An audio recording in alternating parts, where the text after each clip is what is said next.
I thought I'd lost everything. Turns out I was just starting to lose. Those were the words that came out of my mouth when I first heard from Sheldon Reed, my lawyer, that my own daughter was about to take it all away from me. My legacy, my name, my business. 68 years. That's how long I've been building this chain of diners.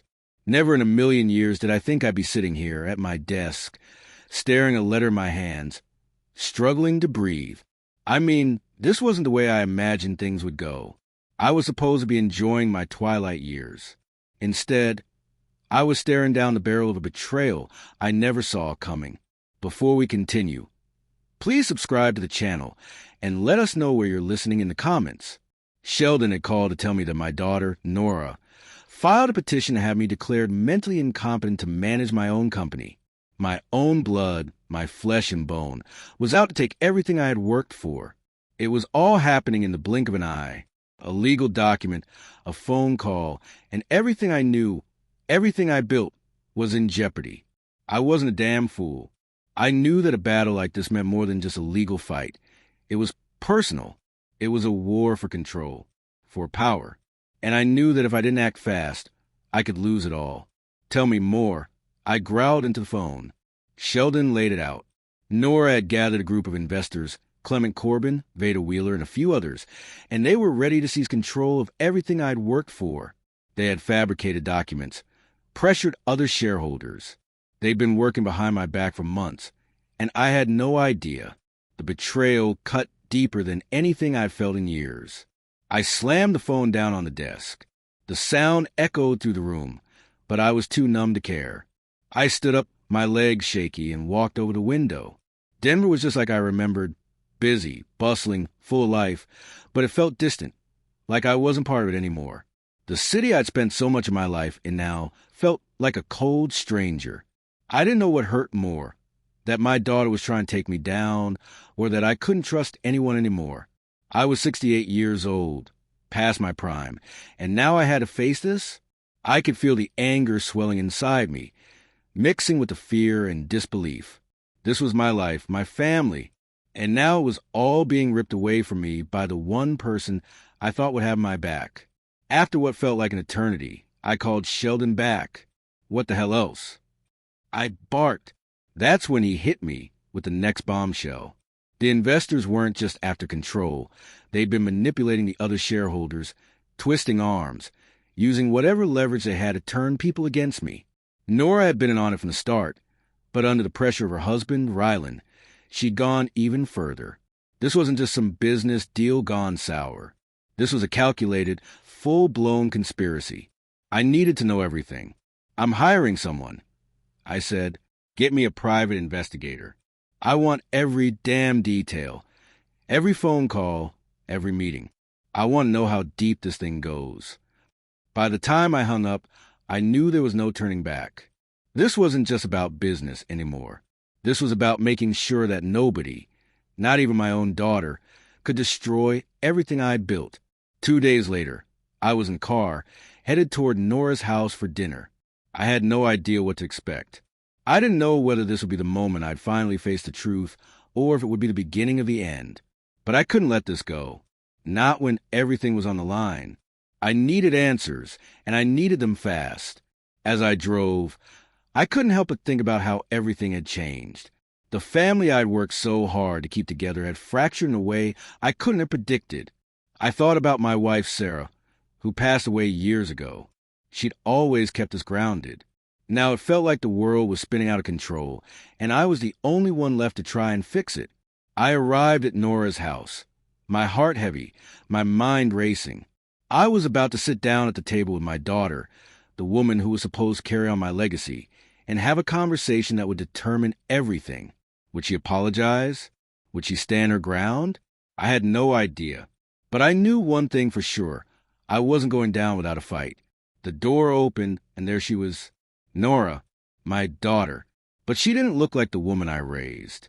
She looked like a stranger, cold, calculating, and somehow not my daughter anymore. I think we need to talk, I said. This was just the beginning, and I could already feel the tension rising. What was about to unfold would change everything. We sat across from each other in the dining room. the table between us like a battlefield. Nora's eyes, usually warm and full of life, were now cold, almost calculating. I could feel the weight of everything that had happened pressing down on my chest. My heart was racing, but I kept my voice steady. You know, I always thought that when the day came for me to step down, it'd be on my terms. I said, trying to keep my emotions in check. But here we are. My own daughter has filed to have me declared incompetent. I'm not sure if I'm more angry or just disappointed. Nora shifted uncomfortably in her seat, her hands tightly gripping the sides of her chair. She didn't speak for a long time, and I could see the wheels turning in her head. She wanted to say something, but was she ready to admit the truth? Was she even capable of acknowledging the depth of what she'd done? Finally, she spoke. Dad, I didn't want to do this. But it wasn't just me. She took a deep breath, like she was trying to steady herself. You've changed. You're not the same man you used to be. I don't know if it's the pressure of the business or maybe just age, but I thought I was doing the right thing. I felt like I'd been punched in the gut. My own daughter, accusing me of being weak, of being old.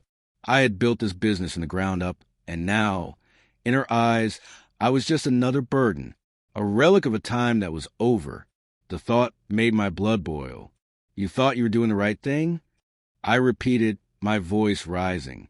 By trying to take control of my company behind my back? By throwing me under the bus in front of our investors? You thought that was right? Nora flinched, but she didn't back down. You don't get it, Dad. This business, our family, it's too important. The way things have been going. I thought I was saving it. You're not the same man who built this. You're not capable of running it anymore. I wanted to scream at her, tell her everything I had worked for, everything I had sacrificed, didn't deserve to be thrown away so casually. But instead, I clenched my fists and took a slow breath. I had to keep control. I couldn't let her see me break. Why didn't you come to me first? I asked, my voice quieter now, tinged with hurt. Why didn't you talk to me? I've been in this business for decades. You could have come to me with your concerns. But instead, you went behind my back, hired lawyers, and brought in investors to back your play. You know what that feels like? Nora lowered her gaze. I saw a flash of regret in her eyes. Quick, fleeting, but it was there. She didn't have the strength to look me in the eye anymore. I didn't want to hurt you, she whispered. I thought I was protecting us. Protecting everything you built. For a moment, the room was silent. The weight of her words hung between us like a storm cloud, and I couldn't help but wonder if she truly believed them. Was she so convinced she was right that she couldn't see how much she was hurting me? Just then, the door opened behind us, and Ryland stepped in. I hadn't seen him in years, my son-in-law, a man who always seemed like he was just hanging around for the ride, never really taking a stand. Is this the family reunion we've been waiting for? He asked, his tone too casual, too detached from the situation. I could feel the tension in the air crackle with anger. You must be proud of yourself, I said to him, my voice cold. Helping your wife tear apart everything I've worked for. You don't have a clue, do you? Ryland raised an eyebrow but didn't respond. He knew I wasn't asking for a polite answer. He'd been part of this, too, whether he liked it or not. I could see it now. He'd been feeding her doubts, pushing her to make this move. You don't know what it's like, Otis, Ryland finally said, his voice taking on a sharper edge. You think you can just keep everything the same forever. But things change. The world changes. You're stuck in the past. I could feel the heat rising in my chest. Stuck in the past? I wasn't stuck anywhere. I had built this business, fought for every inch of success. I wasn't the one who had lost my way. They were. You have no idea what I've sacrificed, I said, standing up. No idea what it means to make something out of nothing, to build something that lasts. All you've ever done is ride on the coattails of others. You have no honor. I turned to Nora, my heart aching. And you're my flesh and blood. How could you let him talk to me like that? You let him twist everything, and now you're both part of it. You've thrown me to the wolves. To hell with this. I stormed out of the room, the door slamming behind me. I needed air. I needed to clear my head.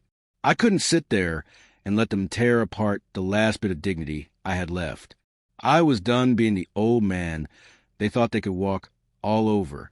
I didn't know what the next step would be, but I knew one thing for sure. It wasn't over. Not by a long shot. As I stepped out into the cool night air, the rage that had been simmering inside me bubbled up to the surface. It wasn't just about business anymore. It was about family, about respect. And I was going to make sure that neither Nora nor Rylan would ever forget that. The game was on, and I was just getting started. I drove aimlessly through the streets of Denver, the engine of my truck rumbling beneath me. But my mind was racing 100 miles an hour. My fists were still clenched, my jaw still tight from the confrontation at Nora's house. The words they'd said to me, especially Rylan's, echoed in my mind, each one like a slap across my face. Stuck in the past. I couldn't shake the phrase. It stung, even more so because in some way I could see where they were coming from. Maybe I was older. Maybe my world didn't move as fast as it used to. But damn it, I had built this business with my own 2 hands. And no one, not my daughter, not her husband, not anyone, was going to take that from me without a fight. I couldn't let them win. Not like this. But I needed a plan. A real one. As I sat at a stoplight, I pulled my phone from my pocket and dialed Sheldon. My lawyer had been in my corner for years, but this was different. It wasn't just a matter of protecting my assets anymore. This was war. Otis, what's going on? Sheldon answered, his voice strained. Sheldon, I need everything. I want all the information you've got on Clement, Veda, and the rest of those investors. I need every single detail on what's been happening behind my back. And get me a full rundown on those forged documents. I'm already on it, he replied, his tone steady. But you need to understand this is going to get messy. The longer this drags on, the harder it's going to be to come out on top. I gripped the wheel tighter. I don't care about messy. I care about getting my life back. I'll have the files for you by tomorrow morning, Sheldon said. But you need to think this through, Otis. This could ruin everything you work for. I'm not afraid of that. I snapped, cutting him off. What I'm afraid of is letting them win. I'm not going out like that. The phone went silent for a moment before Sheldon sighed. All right, I'll get it to you. Just be careful, Otis. The line went dead, and I tossed the phone into the passenger seat. I didn't need careful. I needed justice. And I wasn't going to let anyone, especially my daughter, walk all over me. I headed back to my office, my mind already spinning with ideas. I could feel the storm building inside me, the sense of betrayal fueling every thought. I wasn't just fighting for control of the company anymore. I was fighting for my dignity, my family, and my future. By the time I walked into my office, I had a plan, one that would expose every dirty little secret Nora and her investors had been hiding. I wasn't just going to take back what was mine. I was going to make them regret ever trying to take it from me. As I sat behind my desk, I noticed something, my old pocket watch, the one Sarah had given me years ago. It had been a gift on our anniversary, and I'd kept it with me ever since. I hadn't looked at it in years, but something about it now felt like a sign. A reminder that no matter how old I was, no matter how many times people tried to tear me down, I had something they couldn't take. History. Legacy. I picked it up and held it in my hand for a moment, the weight of it grounding me. I wasn't some old man clinging to the past. I was a man who knew how to fight, who knew how to win, and I wasn't going to stop until I got my life back. The next day, Sheldon dropped off the files he promised. As I sifted through the documents, I felt the fury building inside me once more. The evidence of fraud was overwhelming. Clement and Veda had been orchestrating the entire thing. Nora had been their puppet. And Rylan? He was nothing more than a mouthpiece for their agenda. They had thought they could pull the wool over my eyes, but they had underestimated me. By the time I was done reviewing everything, I had the ammunition I needed. I wasn't just going to confront Nora and Rylan again. This time, I was going to take them down. But I needed to wait. Timing was everything. They had made their move too early, and now I was going to make mine. I had one final thing to do before I made my move. I needed to get to Clement Corbin. It was time to pay him a visit. The next morning, I woke up with a kind of clarity I hadn't felt in weeks. The storm had passed in my head overnight, and in its place was a razor-sharp focus. I wasn't just an old man defending what was his anymore. I was a general planning a counterattack. And every war starts with intelligence. By noon, I was sitting across from the private investigator I'd hired. His name was Jack Malone, a grizzled man in his 50s who carried himself like he'd seen the underbelly of every deal in town. He slid a thick folder across the diner table toward me. I'd chosen this spot on purpose. My first diner, the place where it all began. Sitting there, smelling the coffee and fried bacon, I remember who I was and why I couldn't let it slip away. Jack leaned back, sipping his black coffee. You were right, Otis. It's dirty. Clement and Veda have been leaning hard on the smaller shareholders. Promises, threats, even cash under the table. They've been prepping this coup for months. I opened the folder, my hand steady, though my heart raced. Inside were copies of forged contracts, email transcripts, even photos of late-night meetings at Corbin's office. The kind of evidence that could burn them all down if it ever saw daylight. And Nora, I asked quietly. Jack exhaled, his eyes narrowing. She signed things she shouldn't have. Pressure from Ryland, yes, but she signed. That makes her complicit. If you want to bury her, you could. But if you wanted to save her, he let the words hang in the air. Save her? The thought twisted my gut. She was still my daughter, Sarah's daughter. But betrayal leaves scars deeper than blood. I closed the folder and tapped it twice, like sealing a promise. We're not going to bury her. Not yet. First, we cut the legs out from under Clement and Veda. Then, when they're scrambling, Nora will see the truth for herself. She has to. Jack gave a slow nod. That's a hell of a gamble. I smirked. I'd built an empire on gambles. That night, I stood alone in my office, lights dimmed, city glowing outside the window. The folder sat on my desk like a loaded weapon. I picked up Sarah's pocket watch again, turning it over in my hand. The ticking was steady, relentless. It reminded me that time was running out, but also that I still had some left to fight. I whispered to myself, if they want war, they'll damn well get one. And then my phone buzzed. A text from Sheldon. Emergency board meeting called by Clement tomorrow morning. He's moving faster than we thought. I stared at the glowing screen, the words cutting through the night. The war wasn't coming. It had already begun. The boardroom had always been my battlefield. Polished mahogany table, leather chairs, the Denver skyline framed by floor-to-ceiling windows. It was the arena where I fought for every expansion, every franchise deal. But that morning, walking into the room, it felt different. It wasn't mine anymore. Clement Corbin was already at the head of the table. His smug grin stretched wide. Veda Wheeler sat to his left, cool and composed, tapping her pen against a folder like she was counting down the seconds to my execution. And there, a few seats down, sat Nora, my daughter. She didn't meet my eyes. Otis, Clement said, leaning back in his chair, his voice oily and rehearsed. Glad you could join us. We've been discussing the future. I took my seat without a word, sliding the folder Jack had given me onto the table. I didn't open it. Not yet. Timing was everything. Veda cleared her throat. The company has grown beyond your original vision. And while we respect everything you've done, it's clear that... Spare me the eulogy. I cut her off, my voice sharp. You want me out. Let's not dress it up. A few gasps rippled through the room. Even at my age, I could still command attention when I wanted to. Clement smirked. You said it, not me. The shareholders deserve leadership that reflects the future, not the past. Nora has stepped up. Finally, Nora spoke, her voice quiet but firm. Dad, this doesn't have to be ugly. Ugly. That word stung more than I expected. They'd stab me in the back, and she wanted to keep it not ugly. I almost laughed. I leaned forward, lowering my voice so it carried across the table. You think you've got it all figured out, don't you?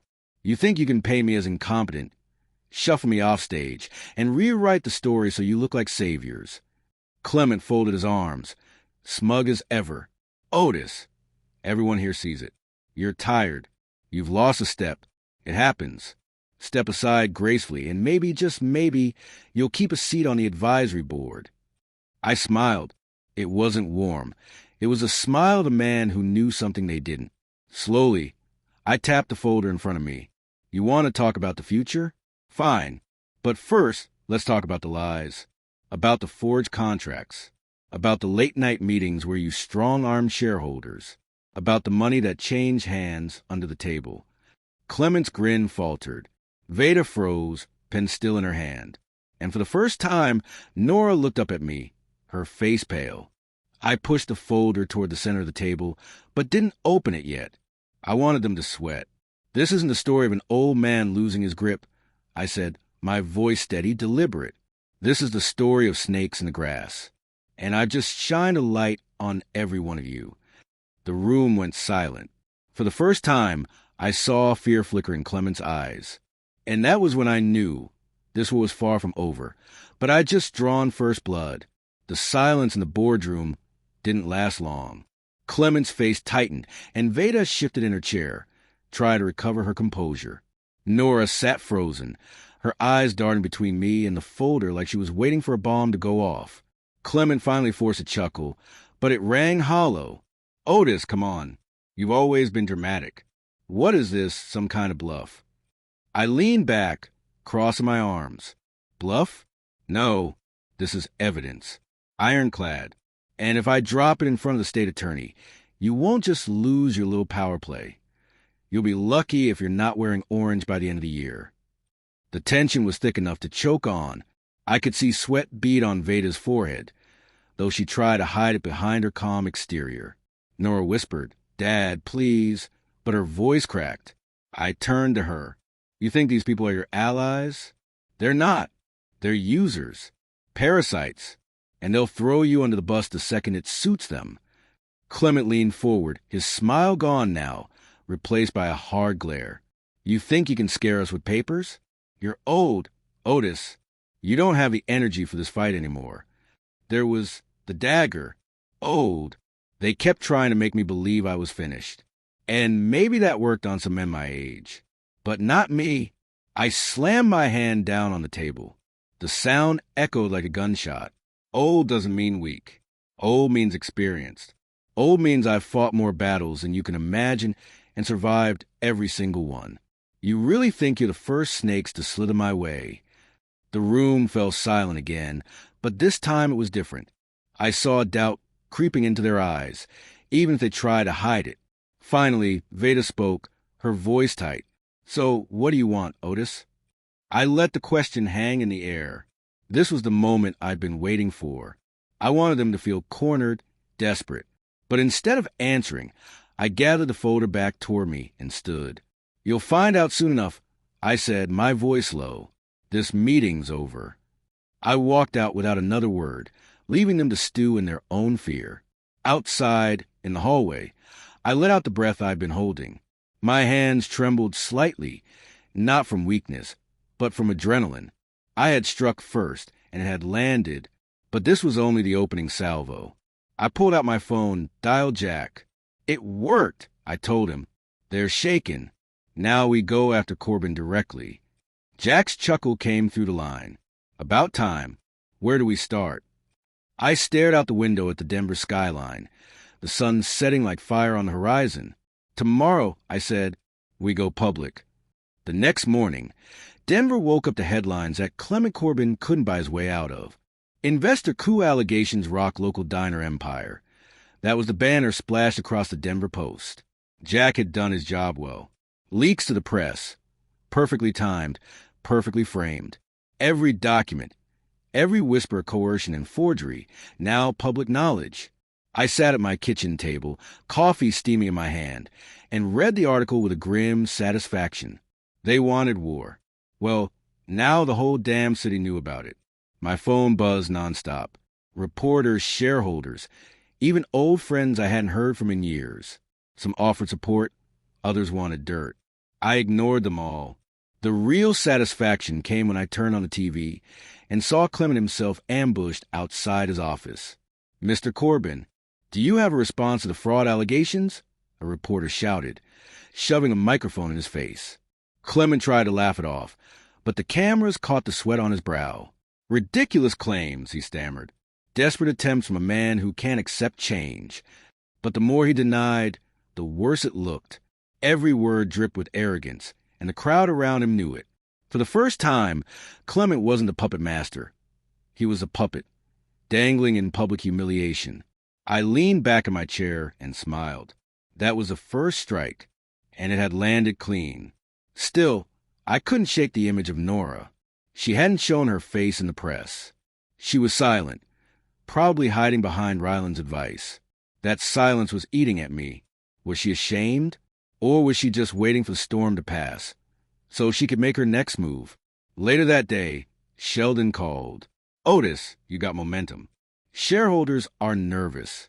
Some of the smaller ones are already reaching out, asking if you'll steady the ship again. "Good," I said. "Keep the pressure on.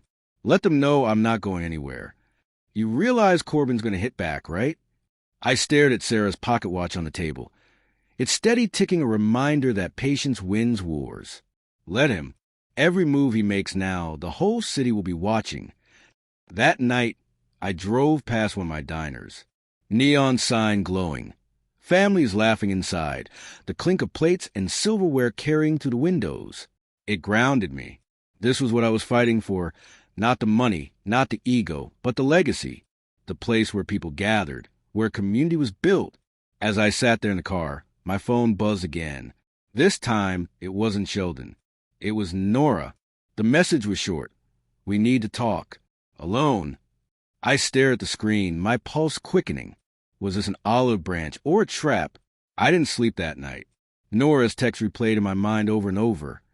"We need to talk. Alone." Those 5 words had me torn in 2 directions. One part of me, the father, wanted to believe she was reaching out, that maybe she finally realized what a mess she'd gotten herself into.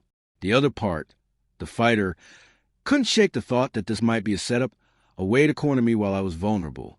By dawn, I'd made my decision. I texted back one word. When? Her reply came quick. Tonight. 7 p.m. Our place. Our place. The old family house. The one she'd moved into after Sarah passed. My stomach tightened. That house carried too many ghosts for me to walk in blind. Still, if she wanted to talk on home turf, I'd face her there. The evening air was heavy when I pulled up to the house. Porch light on, curtains drawn tight. As I stepped out of the truck, I caught the faint smell of lilacs, Sarah's flowers. Nora must have kept planting them. For a moment, I almost forgot why I was there. Almost. Nora opened the door before I could knock. She looked tired, her face pale, eyes swollen like she hadn't slept either. "Dad," she said softly, "come in." Inside, the house hadn't changed much. Same creaky floorboards, same family photos on the wall. Sarah smiling in all of them. It hurt just to look. We sat in the living room. She poured 2 glasses of bourbon, slid one my way. Her hands trembled as she spoke. I didn't want to go this far. Ryland and the investors, they pushed me. Said if I didn't take the lead, they'd destroy you anyway. I thought I could control it. I thought I could protect you. Protect me? I snapped, my voice sharper than I intended. By stabbing me in the back? Tears welled in her eyes. I made a mistake. I see that now. But, Dad, it's not just about us anymore. They've got too much power, too much money. If you push them, they'll bury everything. The business, the family name, everything. I leaned in, locking eyes with her. They underestimated me once. They won't get a second chance. But you, Nora, you still have a choice. You can keep standing with them, or you can stand with me. She looked down, silent. The clock on the mantel ticked loudly, each second stretching forever. Finally, she whispered, "I don't know if it's too late." Before I could answer, headlights swept across the living room window. A car pulled into the driveway. Nora froze. "That's Ryland," she whispered. I clenched my jaw. I'd come for answers, maybe even a sliver of reconciliation. But now, with Ryland walking through that door, this night was about to explode into something else entirely. The front door creaked open, and Ryland walked in like he owned the place. Expensive suit, tie loosened, phone in one hand, arrogance dripping off every step. He froze when he saw me sitting there with Nora. "Well, isn't this cozy?" he said with a smirk, slipping his phone into his pocket. Family therapy without the therapist. I stood, squaring my shoulders. "This is between me and my daughter. You don't belong here." Rylan laughed, a low, mocking sound. "Otis, you've been saying that for years. Guess what? I do belong here. I'm her husband, and I'm part of this business now, whether you like it or not." Nora shifted uncomfortably, whispering, "Rylan, not tonight." But he ignored her, stepping closer, lowering his voice so only I could hear. "You embarrassed Clement this morning. Publicly. He wants your head for it. And believe me, he'll get it. You're playing with fire, old man." I leaned in, eyes locked on his. "The difference between you and me, Rylan, is that I know how to survive fire. You'll burn the second the heat rises." His jaw tightened, but he forced another smirk. "Keep telling yourself that. You've got nothing left but scare tactics. Everyone sees it. Hell, even Nora sees it." I turned to my daughter. She looked torn, like her heart was pulling one way and her fear another. That hesitation told me everything. Rylan had his hooks in deep. "Listen to me, Nora," I said firmly, my voice carrying weight. "This man isn't protecting you. He's using you as a shield. When this all comes crashing down, he'll be the first to run. Don't let him drag you down with him." For a moment, I saw her flinch, just slightly. Rylan noticed it too. His hand tightened on her shoulder, like he was anchoring her to him. "That's enough," he barked. "You don't get to come in here and poison her against me. You're finished. Otis, the sooner you accept that, the better." I felt the rage boiling, but I forced myself to keep steady. Losing my temper would only feed his ego. Instead, I stepped closer, voice low but sharp as steel. "You think you're the mastermind here? You're nothing but a pawn, and pawns get sacrificed first." His smirk faltered. Just for a second, I saw it, the crack in his armor. The tension in the room was suffocating. Then my phone buzzed in my pocket. A message from Jack lit the screen. "You won't believe what we just uncovered about Rylan. Call me. Now." I slipped the phone back, without reacting. But inside, I felt the tide shift. Because if Jack had found what I thought he had, Rylan's days were numbered. I left Nora's house without another word. My chest felt like a furnace, rage and resolve fueling every step. The second I slid behind the wheel, I called Jack. He answered on the first ring. "Otis, you sitting down?" "I'm in the truck." "Talk." Jack's voice dropped, low and sharp. "Your son-in-law's dirtier than we thought. Bank records, shell accounts, kickbacks from vendors. He's been bleeding the company dry for months, and covering it by funneling the cash through bogus contracts under Nora's name." For a moment, the world outside the windshield blurred. So that was it. Rylan wasn't just whispering poison in her ear. He was setting her up to take the fall. "You're telling me," I said slowly, "that he's laundering money through my daughter?" "Exactly. And when the house of cards collapses, she takes the blame while he walks away clean." The steering wheel creaked under my grip. My knuckles were white. I'd seen betrayal before, but this was a whole new level. By morning, the news had shifted again. Local talk radio was buzzing about the allegations against Clement and Veda, but now whispers of financial irregularities had surfaced. Jack had seeded just enough to make the sharks circle Rylan. And sure enough, the first crack appeared at a shareholder luncheon. I walked in uninvited, heads turning as I made my way through the crowd. Murmurs followed me, half pity, half awe. Clement was at the podium, trying to calm the room. But then, from the back, a voice rang out. "What about Rylan's shell accounts? What about the kickbacks?" The room erupted in questions. Cameras flashed. Rylan, standing smug at Clement's side, suddenly looked like a deer in headlights. His face drained of color, his mouth opening and closing without sound. And right there, in front of everyone, was my first real public humiliation of him. I didn't have to say a word. I just stood at the edge of the room, arms crossed, letting the storm tear into him. Nora was there too, She turned to look at me, eyes wide, confusion and fear battling on her face. For the first time, I saw the certainty in her crack. As I left the luncheon, the press swarming behind me, one thought burned clear in my mind. The house of cards was collapsing, and Ryland was going to be the first one buried under it. The fallout from that luncheon spread faster than wildfire. By evening, every local news station was running clips of Ryland's frozen face, cornered by reporters shouting about shell accounts and kickbacks. He tried to brush it off, but the cameras don't lie. He looked guilty, weak, rattled. I watched it all unfold on the TV in my office, the glow of the screen reflecting off the glass frames of old photographs on the wall. Pictures of Sarah, of Nora as a child, of the first diner I ever built. Those images reminded me why I was fighting. It wasn't just about winning. It was about protecting a legacy from vultures like Ryland. The phone rang. It was Sheldon. His voice was sharp, urgent. "Otis, it's worse for them than you think. Corbin's furious at Ryland. The other investors are questioning Nora's leadership already. The coup is splintering." I closed my eyes, breathing in the moment. Finally, cracks wide enough to pry open. "Sheldon," I said, "set up a meeting with the remaining neutral shareholders. I want to talk to them directly, not with lawyers, not with paperwork. Man to man. They need to hear the truth from me."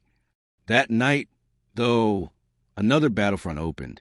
As I walked out of the office, I spotted a figure waiting near the parking lot. Nora. Her face was pale, her hands trembling. "Dad, you humiliated him," she said, her voice breaking. "In front of everyone. Do you have any idea what you've done?" "I did exactly what needed to be done," I replied firmly. "Ryland is poison, Nora. And if you can't see that yet, then you're blinded by him." Tears welled in her eyes. "You don't understand. He's all I have. He said he was protecting me." I stepped closer, lowering my voice. "No, he's protecting himself. He's setting you up to take the fall for everything. And when it all comes crashing down, he'll disappear and leave you with the wreckage." Her lips trembled. For the first time, I saw real doubt in her eyes. She wanted to believe me, but fear chained her down. "Please, Dad," she whispered, "don't destroy him. If you take him down, you'll take me with him." I looked at her, my heart heavy. She was my daughter, my blood, but she had tied herself to a sinking ship. I put a hand on her shoulder. "I'm not destroying you, Nora. I'm saving you, even if you hate me for it." At that moment, my phone buzzed again. A message from Jack. "Big lead. Ryland's about to make a desperate move. Meet me first thing tomorrow." I slid the phone back into my pocket, staring into my daughter's eyes. Because tomorrow, the war was going to turn one way or another. Jack's office was dimly lit, blinds drawn tight, the kind of place where secrets were safer than gold. He slid another folder across the desk, thicker than the last one. I didn't touch it yet. I could already feel the weight of it. "Ryland's desperate," Jack said, lighting a cigarette, smoke curling in the air. "Word is, he's trying to cut a side deal with Corbin and Veda. He thinks if he delivers you on a silver platter, they'll keep him clean when the heat rises." My jaw clenched. "And what's he offering them?" Jack leaned forward, tapping the folder. "He's promising full access to the company's expansion funds. Thing is, those funds are tied to your signature. He can't actually deliver, but he doesn't think they'll check until it's too late." So that was his play, selling promises he couldn't keep, gambling with money that wasn't his. A liar betting against time. I finally opened the folder. Inside were bank transfers, emails, even a wiretap transcript Jack had managed to pull. Clear as day, Ryland plotting, bargaining, digging his own grave. "He's reckless," I muttered, "but dangerous. If he convinces them I'm weak, they'll double down." Jack exhaled smoke, eyes narrowed. "Then it's time to show them you're anything but weak." Publicly. That afternoon, Sheldon called with an opportunity. "Otis, there's a community fundraiser tonight. Half the city's business elite will be there. Corbin's going Veda too, and I confirmed Ryland plans to make a speech. If you want to hit back, that's the place." I thought of Sarah's pocket watch in my pocket, ticking steady against my chest. Timing, always timing. This was it. Book me a seat, I told him. Front row. The ballroom was all glitter and glass that night, chandeliers blazing overhead. Ryland stood at the podium, rehearsed charm dripping from his every word. He was spinning lies about a new era for the diner chain, about protecting community values. I almost laughed, but then the moment came. A reporter in the crowd raised a hand. Mr. Otis, do you care to respond to your son-in-law's comments? Every head turned toward me. Silence swept the room. I rose slowly, my voice calm but carrying. Yes, I do. I stepped forward, all eyes following me, and for the first time in weeks, I felt completely in control. What I said next would either expose Ryland completely or burn the whole house down with us inside. I stood at the podium, the weight of 100 eyes pressing down on me. But I didn't flinch. Ryland lingered behind me, his smug grin twitching into something nervous. He knew I wasn't there to play nice. I cleared my throat, my voice steady. For nearly 5 decades, I've built this business from nothing but grit, coffee, and a dream, and I've always believed in transparency with my customers, with my employees, and with the city. Murmurs rippled through the crowd. I pulled the folder Jack had given me from my jacket. I didn't need to open it. Just holding it up was enough to send cameras flashing. What you haven't been told, I continued, is that while some folks stand here talking about a new era, they've been lining their own pockets. Shell accounts, kickbacks, fraud disguised as leadership. And the worst part? They've been hiding it behind my daughter's name. Gasps erupted. Ryland's face went crimson. He tried to step forward, but I raised a hand, silencing him. You thought you could use Nora as your shield, I said, turning toward him, my voice sharp as a knife. You thought you could steal from the company, from this community, and leave her to carry the blame. But tonight, I'm making sure everyone knows the truth. The crowd broke into shouts, reporters firing questions, donors whispering furiously, shareholders pulling out their phones. Ryland stood frozen, caught on the floodlights' humiliation, every escape route sealed. I stepped back from the podium, heart pounding but steady. For the first time in weeks, I felt the tide had fully turned. The power was no longer in their hands. It was back in mine. As I walked off the stage, I caught sight of Nora at the edge of the ballroom. She looked shattered, tears streaming down her face, but also relieved, like chains had finally slipped off her shoulders. Back in the hallway, Jack caught up with me, his voice low but charged with adrenaline. That was it. Otis, you just torched him in front of half the city. Corbin and Veda won't touch him now. He's radioactive. I nodded, slipping Sarah's pocket watch back into my coat. Its ticking felt louder tonight, like it was echoing the moment. Good, I said, because next we're going after Corbin himself. The game had shifted. Ryland was done, but the war wasn't over. Not until the kingpins behind him fell too. The fundraiser fallout was still echoing across Denver when I made my next move. Corbin and Veda had gone quiet.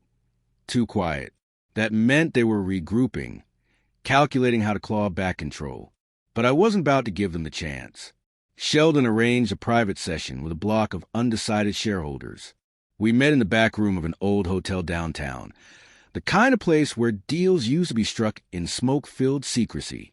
But this time, there was nothing secret about what I intended. I laid it all out. The forged documents, the manipulation, the fraud. I didn't shout, didn't rage. I spoke plainly, letting the evidence speak louder than my voice ever could. Men and women I'd known for decades sat forward in their chairs, eyes widening as the truth spread across the table like fire. This company was built on trust. I told them, my hand resting on Sarah's pocket watch, steady on the table. And trust has been broken. You've seen what they've done. Now you have to ask yourselves, who do you want steering this ship when the storm hits? A pair of con artists who'd sell you out tomorrow? Or the man who built it brick by brick, fry by fry? Silence. Then, one by one, heads began to nod. A few even murmured words of support. The tide was turning, and I could feel it in my bones. But outside that room, Corbin wasn't taking the beating quietly. By the next morning, he staged a press conference downtown. Cameras, banners, polished speeches, the whole circus. He tried to frame me as a bitter old man clinging to power, a relic who didn't understand the modern world. And then his mistake. When a reporter asked about the fraud allegations, he smirked and said, "That's nothing but noise. Otis doesn't have the backbone to prove any of it." That soundbite ran on every station in Denver before noon. By evening, Jack and I were sitting together, watching the replay. Jack grinned, shaking his head. He just threw you the softball of the century. All you got to do is swing. I leaned back, a slow smile spreading across my face. Then tomorrow we swing. Because Corbin had just dared me to show proof. And when I did, it wouldn't just humiliate him. It would bury him. The next morning, I walked into that press hall like a man carrying dynamite. Corbin had dared me to show proof, and I wasn't about to waste the opportunity. Cameras lined the walls, reporters buzzing like hornets. At the center, Corbin stood behind his podium, smug as ever, Veda at his side. I waited until the room quieted, then stepped forward. I didn't raise my voice. I didn't need to. You said I didn't have the backbone to prove fraud. I began, eyes locked on Corbin. Well, here's your proof. I held up the folder Jack had armed me with. Bank transfers, forged contracts, signed affidavits from bullied shareholders. The flashes of cameras exploded like fireworks. Reporters surged forward, shouting questions. Corbin's smirk vanished. He reached for his microphone, but I cut him off. This isn't just speculation. These documents have already been filed with the authorities. By tomorrow morning, you'll have bigger problems than me. Gasps rippled across the room. Veda went pale, whispering furiously to Corbin. He tried to laugh it off, but his voice cracked. The predator everyone feared suddenly looked like prey. The humiliation was public, complete. Corbin stumbled off stage, reporters chasing him like bloodhounds. Veda slipped out a side door, face hidden. I stood still, letting the chaos swirl around me. Not as a victim, not as a relic, but as the man who had pulled back the curtain on the whole rotten act. That evening, Nora came to my house. No Rylan, no entourage, just her. She sat across from me at the kitchen table, eyes swollen, voice hoarse. I saw what you did. I don't even know how to process it. Everything they told me, everything I believed, it was all a lie. I poured her a cup of coffee, sliding across. They used you, Nora. I wasn't fighting against you. I was fighting for you. For us. She broke down, sobbing quietly into her hands.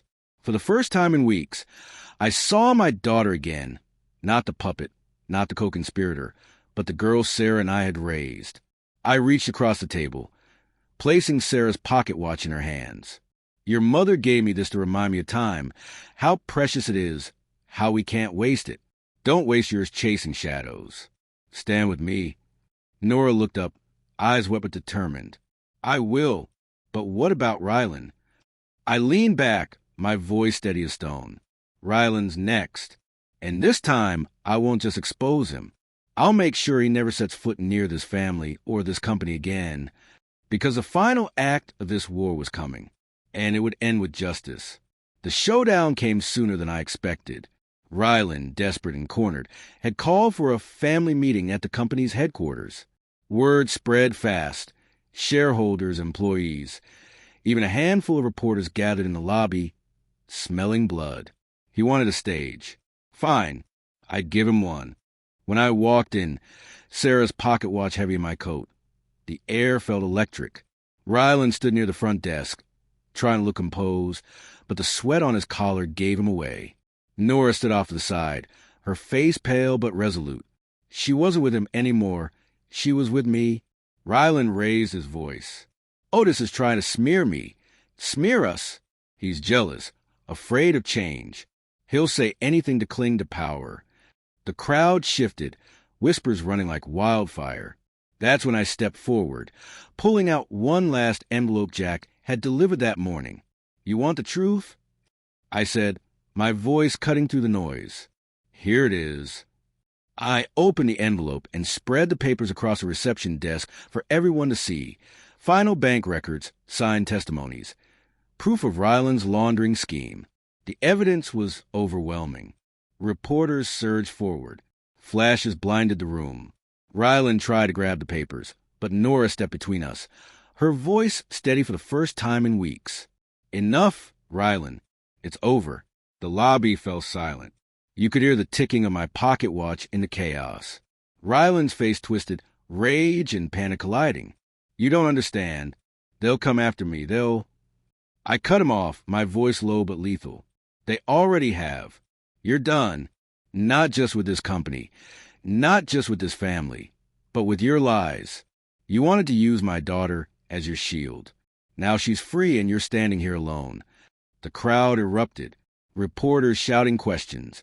Employees shaking their heads, shareholders glaring. And in the middle of it all, Ryland finally cracked.